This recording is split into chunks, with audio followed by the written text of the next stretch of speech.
Futebol de Verdade com António Tadeia.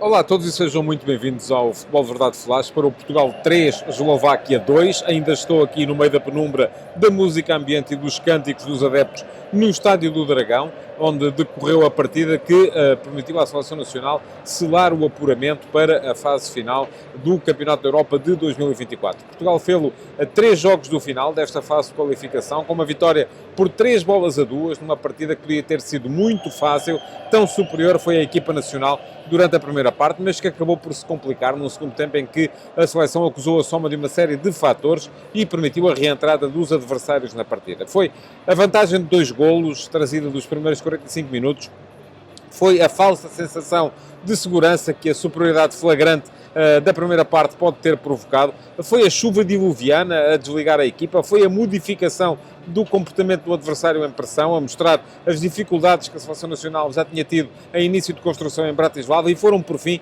uma série de más decisões nos momentos de ataque rápido em que a equipa devia ter acabado com o jogo. Ora, depois de se ver a primeira parte, ninguém diria que o resultado alguma vez viria a estar em perigo. Ao intervalo, Portugal tinha 16 remates a 0, 7 dos quais enquadrados, 12 feitos dentro da área e um índice de golos esperados de 4,6. Em condições normais, o resultado aos 45 minutos devia ser 4 ou 5 a 0. Não era. Fomos para o descanso com 2 a 0. Um golo feito por Gonçalo Ramos, de cabeça, a cruzamento de Bruno Fernandes e outro de Ronaldo, numa grande penalidade de ganho após um cruzamento de Leão, que Vavro interceptou com o braço dentro da área. Além destes 2 golos, Bruno Fernandes ainda forçou 2 grandes defesas do Bravca, Gonçalo Ramos acertou no poste e Ronaldo perdeu o bis de baliza aberta após mais uma boa intervenção do guarda-redes a remate de Bernardo. É certo que num desvio infeliz, António Silva, os eslovacos ainda viram uma bola no poste da baliza de Diogo Costa, que a defendeu para o ferro, por instinto, mas nunca se pensaria no que vinha aí. A Eslováquia chamou 2 jogadores novos, mudou a primeira linha de pressão, encaixando 4 homens na saída A4 de Portugal, e a equipa nacional começou a ter dificuldades para ligar o seu jogo, permitindo ocasiões ao adversário. Ančko fez o primeiro remate fora da área, fez depois o primeiro tiro enquadrado e, beneficiando de um desvio feliz em António Silva, marcou o 2-1, que abriu o desafio. Era o primeiro golo sofrido pelos portugueses nesta qualificação. O jogo podia ficar perigoso, mas uma combinação entre Bruno Fernandes e Ronaldo permitiu então o bis fácil ao capitão. Já estava em campo Félix, que entrou muito bem, passou a mostrar-se nas entrelinhas para dar segurança à equipa, que aí teve outra vez a possibilidade de acabar com o jogo, numa série de ataques rápidos a aproveitar o balanceamento ofensivo eslovaco. Só que uma série de más decisões e outra de finalizações infelizes, somadas a um belo golo de fora da área do Lobotka, a 10 minutos do fim, levaram a que o suspense durasse até ao 5º minuto de compensação dado pelo juiz. No final, Portugal ganhou, apurou-se, porque é muito melhor equipa do que as outras 5 seleções do grupo, mas deixou à vista uma série de lacunas que tem de resolver antes de entrar numa fase final contra grandes seleções. A saída de bola é uma delas, a tomada de decisão em contra-ataque também, a concentração competitiva completa o ramalhete.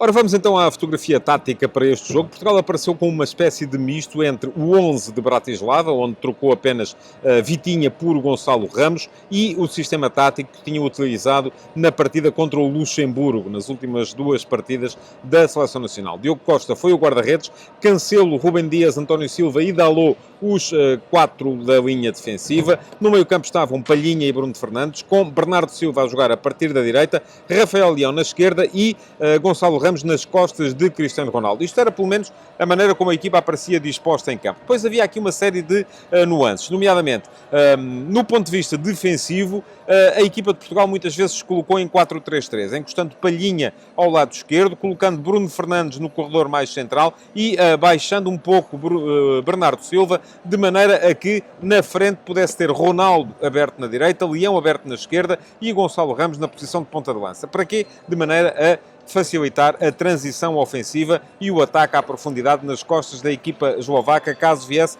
a recuperar a bola. Novidade também no momento do início da organização ofensiva, porque se na Eslováquia Portugal tinha tido muita dificuldade numa saída a 3, que era feita pelos dois centrais, Rubem Dias pela esquerda, António Silva pela direita e João Palhinha no meio, desta vez Roberto Martínez mandou a equipa posicionar-se de maneira diferente e não projetou tanto os laterais num primeiro momento da organização ofensiva, acabando por fazer mais vezes uma saída a 4, com Cancelo a colocar-se pela direita e Dalot pela esquerda. Ora, isto na primeira parte foi fácil para Portugal, porque os eslovacos não só não pressionavam alto, não pressionavam a saída de bola da equipa nacional, como quando o faziam era apenas com 3 unidades. E, portanto, Portugal tinha sempre superioridade. Mas, tal como veremos à frente, a Eslováquia corrigiu este aspecto ao intervalo. Do outro lado, a Eslováquia estava com uma equipa também muito semelhante àquela que tinha defrontado Portugal em Bratislava, com Dubravka na baliza, Pekarica ao lateral direito, Vavro e Skriniar os dois centrais, Anko o lateral esquerdo,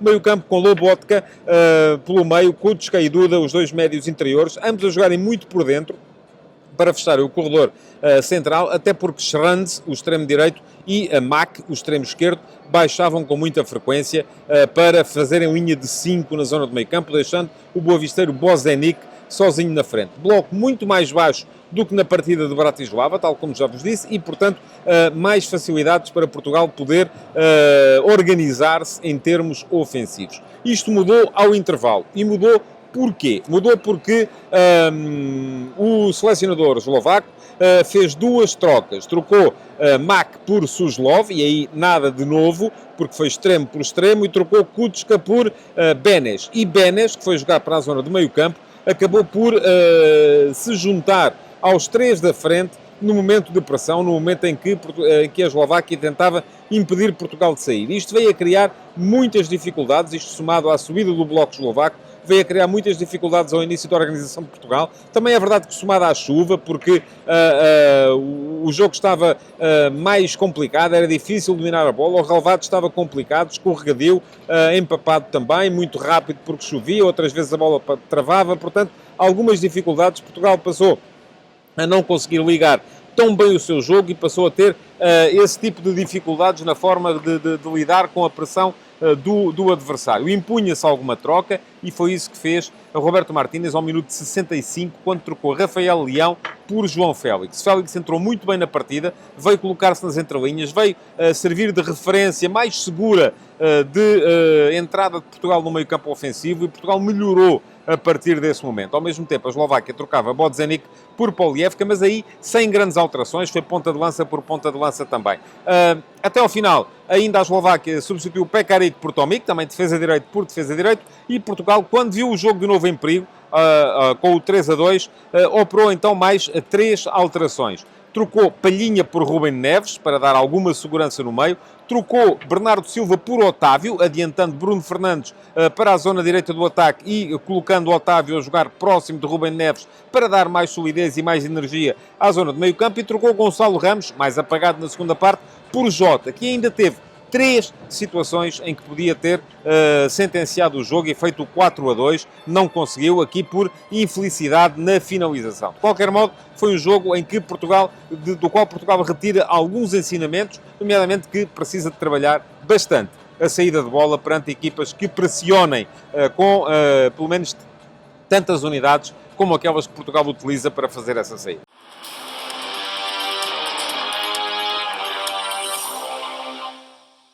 Houve boas exibições na equipa de Portugal, então a primeira parte foi muito boa, quase toda a gente a exibir-se a bom nível durante o primeiro tempo. Cancelo a dar mais risco pela direita do que Dalot pela esquerda, mas também não só a provocar mais desequilíbrios do ponto de vista ofensivo, mas também a causar mais alguns sustos em momentos de perda de bola ou de deficiência na cobertura do seu corredor.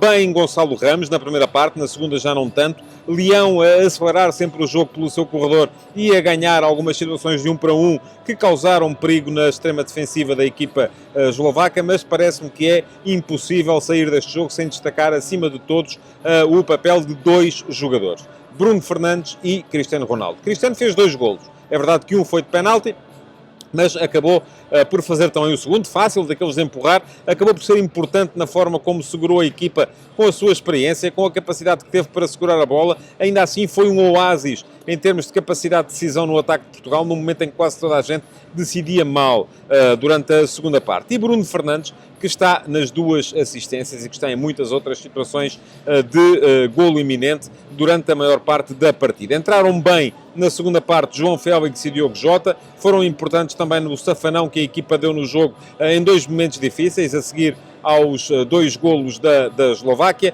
mas eu diria que o herói do jogo de hoje terá sido mesmo Bruno Fernandes, apesar do bis de Cristiano Ronaldo.